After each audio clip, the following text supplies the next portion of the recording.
और जयपुर पुगी जाइने कही दो कि હું આવી ગયો તો પેલા કીધું હું તને હરુસ આવી ગયો.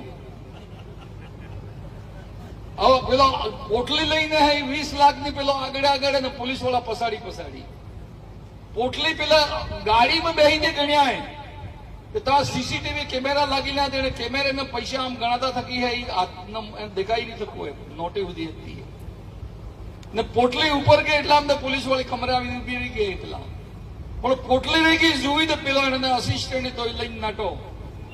પણ કિસાન ભાઈઓ ચોરી કરો તો બહુ સાવધાન થકી કરી પડે. એની નોટમાં મશીન ગલી લીધું. હવે એ મશીને લઈને નાટો તો જા જોતા મશીન ટો ટો ટો ટો ટો ટો બોલતું જ રહ્યું. પેલા નહીં બધું તો મારે ગલે કી ફાંસી ઇંદરી હે જા પૈસા લઈ જાય ને ગલ્યા હતા તા હે પેલું મશીન તો બોલતું રહી ગયું. પોલીસ વાળો મશીન લઈને ગયો તો મશીન થકી મશીન ટકરાઈ ના પડ્યું.